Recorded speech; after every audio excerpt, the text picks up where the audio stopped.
बिस्मिल्लाहिर्रहमानिर्रहीम। अस्सलाम वालेकुम और बहुत शदीद वाला वेलकम है आपको मेरे बावर्ची खाने में। और इस दुआ और उम्मीद के साथ कि मुझे देखने और सुनने वाले जहाँ भी होंगे बिल्कुल खैरियत से होंगे इंशाअल्लाह। और आज बावर्ची खाने में बन रहा है लच्छा पराठा।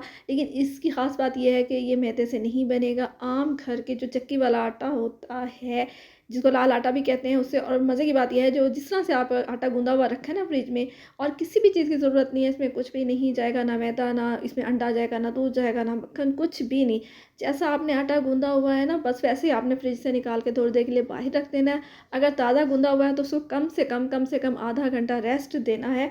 और फिर आपने पेड़े बना लेने हैं। पेड़े आपने अपने हिसाब से बनाने हैं कि अगर आपने बड़ा पराठा बनाना है तो थोड़ा सा बड़ा पेड़ा होगा, और अगर बन पराठा बनाना है तो थोड़ा आपने छोटा।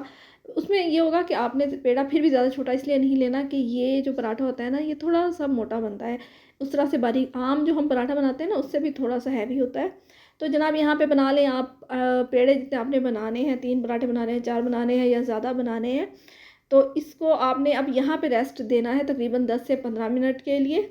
और फिर इसके बाद हम इस खुश्क का डस्ट करेंगे। मैं आपको बताऊंगी कि आपने यहाँ पे जो खुश्क आटा है कहाँ यूज़ करना है कहाँ नहीं। और यहाँ देखें इस पूरी रेसिपी में कहीं भी मैदा और अंडा वगैरह कुछ भी इस्तेमाल नहीं होगा। अब आपने यहाँ पे बहुत ज़्यादा ये खुश्क का नहीं डस्ट करना।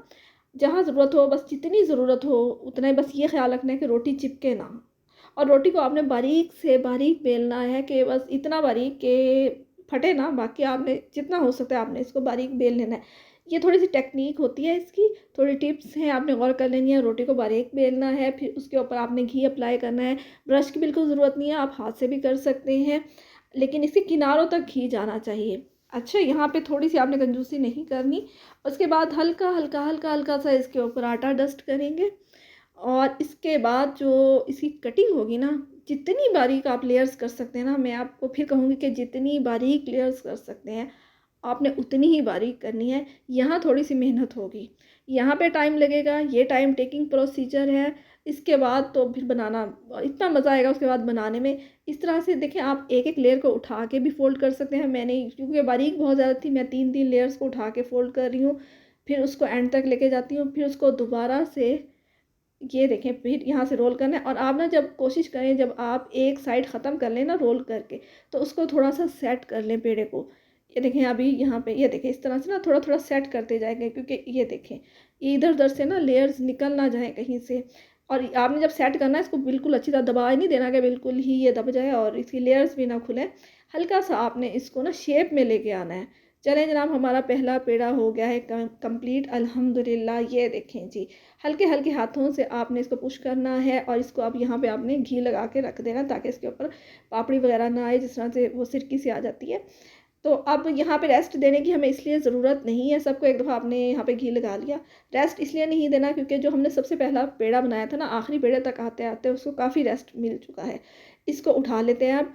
और अगर आप वीडियो देखते देखते देखते यहाँ तक आप पहुँचे हैं इंशाल्लाह, तो फिर अगर आपको मेरी ज़रा भी वीडियो पसंद आई है तो like subscribe and share please, like ज़रूर करते जाना है।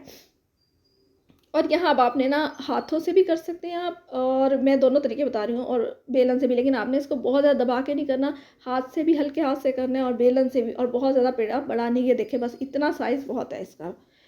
और थोड़ा सा मोटा रखना है। पहले एक साइड को अच्छी तरह से सेक लेना है, फिर हल्का हल्का सा दूसरी साइड को सेकना है। कच्चे पराठे पे कभी भी घी अप्लाई ना करें, आपका पराठा कभी अच्छा नहीं बनेगा। ये टिप आप नोट कर लें। और दूसरा, वो ज़्यादा कच्चे पे आप डालेंगे ना घी, वो ज़्यादा घी एब्जॉर्ब करेगा, बहुत ज़्यादा भारी हो जाएगा, बिल्कुल भी हेल्थी नहीं होगा।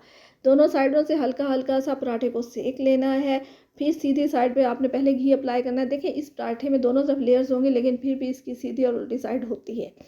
और फिर दूसरी साइड पे देखें मैंने हल्का सा घी लगाया, और फिर इस तरह से दोनों साइडों से ना आपने चिमटे को अच्छी तरह रख के ना पुश कर करके इसको पहले पका लेना है। फिर इस तरह से चिमटा रखना है।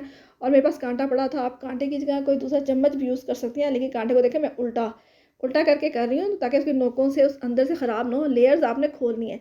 आप ये काम इसको पकाने के बाद भी कर सकते हैं, लेकिन मैं यहाँ इसलिए कर रही हूँ ताकि ये जो लेयर्स खुल रही है ना, ये साथ के साथ पकती जाएँ। देखिए इस तरह से चिमटे को आपने पुश भी करते जाना है, इस हल्के हल्का, ताकि वो अंदर से लेयर्स पकती भी जाएँ। लेयर्स खोलते भी जाना है, लेयर्स को पुश भी करते जाना है।